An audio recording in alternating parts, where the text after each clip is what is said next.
Hey guys, Kai Draws here, and welcome back to my channel. If you're new here, I hope you decide to stick around, and welcome back to another one of these demo videos. This week, I'm covering something that has been asked for a lot, and that is faces. I'm going to be upfront with you guys. This is going to be a vague demo, as I myself am still learning. Regardless, I still have some tips and tricks that have helped me out a lot during this process of developing as an artist that I thought would help you guys as well.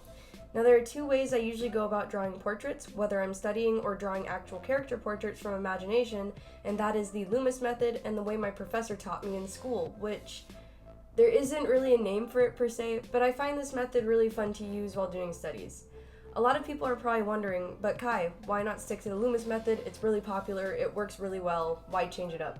Well, it's really for one reason. Like I explained last video, I often get caught up in lines and refuse to allow myself to deviate from my sketch. The Loomis method has a lot of things set in stone, and as a result, when using this method, a lot of my faces look the same. That being said, the way my teacher taught me kind of makes me feel a little more free. I feel like I have the opportunity to explore and go outside of my lines, much like you would when working with the traditional mediums such as charcoal. I also want to add, I haven't read much or watched many videos on the Loomis method, so while others have told me there is a way to get out of the same face syndrome I struggle with when using the Loomis method, I have yet to read it, and I can't talk much on what I don't know about. Now, before we get started in the actual painting of the faces themselves, I want to give you guys a quick demo so you can recognize the methods that I'm using as I'm painting. For the Loomis method, you start out just... This is going to be awkward because this is my first time drawing live, so let's be patient with me. So, for the Loomis method, you start out with a circle for the head. That's a bad circle. You know what? Circle, yeah. Start out with a circle for the head, and then within that circle, you draw a smaller circle, keeping in mind the perspective that you want. So I kind of want it to be facing 3/4. So I'm going to put it right there. Again, this is really fast and really shitty, like take your time when you're doing this kind of stuff. And afterwards, you're going to want to create two midlines intersecting vertically and horizontally that go through the middle of both these circles, this one and this one, and I'm also going to do that because why not? So after you create these two midlines intersecting vertically and horizontally, this shows you the middle of where the middle of the face is, right here. And it's going to be very important in this next part, which is drawing your jawline. The jawline is going to connect this bigger circle that you drew to the smaller one in the back. Just something like that. Again, this is really messy, I'm sorry. Kind of like this. And next what you're going to do is break the face up into 3 equal parts with the help of that smaller circle. So you can already see right there I have my brow line.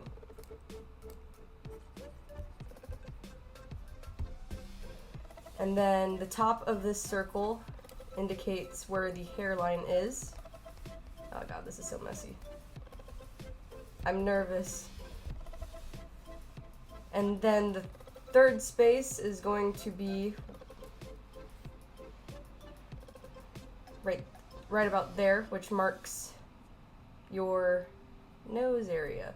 So basically you have these 3 equal parts going from the hairline to the brow line to the nose line, and the nose line to the chin, and then right in between the nose and the chin is where your mouth should line up. So you know, if this is your brow line, then you got eyebrows, you got your eyes, and then your nose is right there. And so that method is pretty simple. This is a really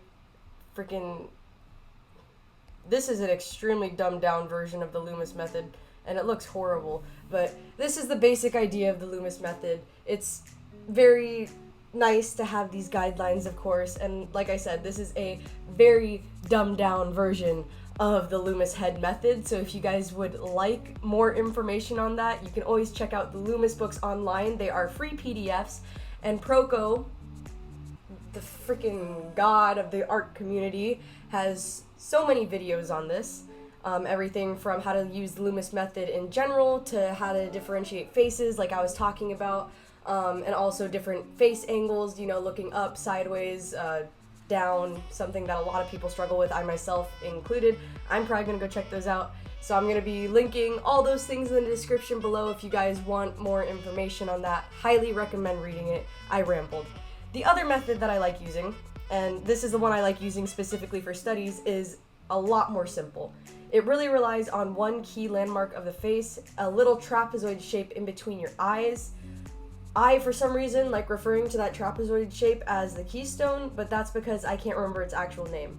So for this method, the way you start out is similar to the Loomis method. First you draw a circle, that's a beautiful circle, and then you add your midline. You got your midline.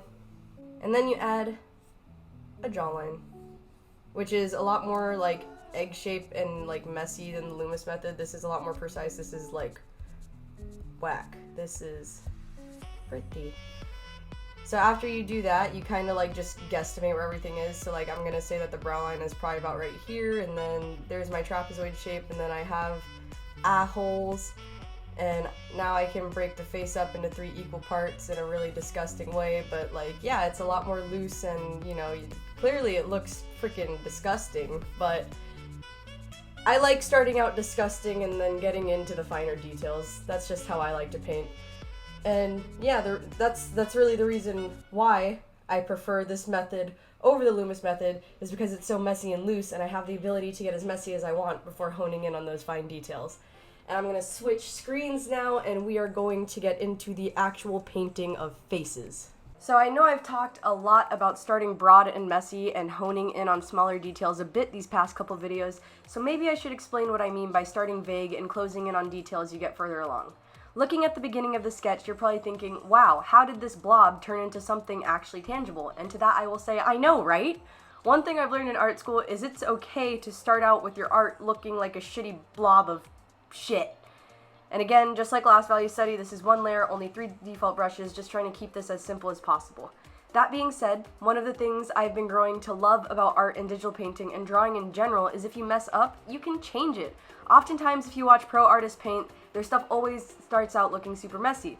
For example, take a look at this work in progress from WLOP, W-L-O-P, I don't know how to say his name. Make sure to check him out, by the way. His content is beautiful. I'm putting the name of the piece on the screen because I forgot the name, sorry.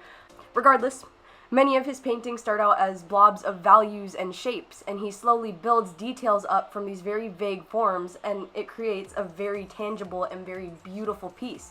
It's the same method I'm using here, and most people refer to it as blocking in. Blocking in values and shapes and staying messy and loose, at least in my opinion, is a really important fundamental of art. Oftentimes you'll notice beginners, and I myself was guilty of this too, focusing on hyper detailing one part of the drawing and then later moving on to the next and the next until it feels done. The issue with that is, most of the time when we start focusing on a part we don't like, it ends up less detailed. Like, I really like drawing eyes, but I hate drawing noses. If you look at my old art, the eyes are like, wow, pretty, and then the noses are like, what the fuck? Yeah, let's rewind a bit to one of my old pieces, Kona Coffee. When I was drawing her, my biggest focus was the face and the hair, and I really think that's obvious because of the way I painted. You can see this extremely detailed face, but when you look around to the other parts like the clothing and the body shading, it isn't nearly as detailed. For crying out loud, I don't even think I added highlights to her skin. So how do you fix that? How can you break out of that habit of hyperfixation?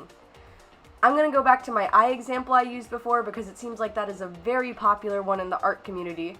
When you work on eyes, you don't draw one eye and then the other. You do it in even steps. Draw the shape of one, draw the shape of the other. Draw the iris in one, draw the iris in another. Add some shading in one, add some shading in another. You know how it goes. Your entire painting, not just these key parts, should be the same way. The reason we draw eyes at the same time, step by step, is because we don't want them to look imbalanced. Often when you draw one eye and then focus on the other, they're very uneven. One will be smaller than the other, maybe a different shape, or maybe the eyes are just completely facing opposite directions. In any case, it can really throw off the balance of your painting. So don't look at your art as separate puzzle pieces that will eventually come together. Look at it as a whole. Detail things evenly, and I promise you the results you'll get will amaze you. Some tips for looking at your art as a whole, because it is a difficult thing to break out of. First tip, if you're working in color, make the image black and white using an adjustment layer. I can make a tutorial on that later if anybody's interested. So make the image black and white using an adjustment layer and check how your values interact. Every color on the color spectrum has a black and white value scale, and honestly, how they interact in grayscale is more important than how the actual colors themselves are interacting. See how your darks and lights are interacting and make a decision if some places need to be pushed more or pulled back. Second tip, zoom out from your art on the screen.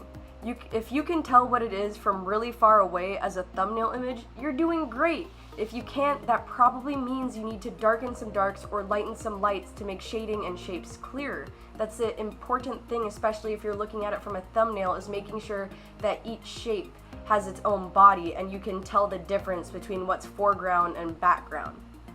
The third thing, instead of zooming out, you can squint at your piece. This doesn't have as much of a dramatic effect as zooming out, but always squint at your drawings as you're working on them.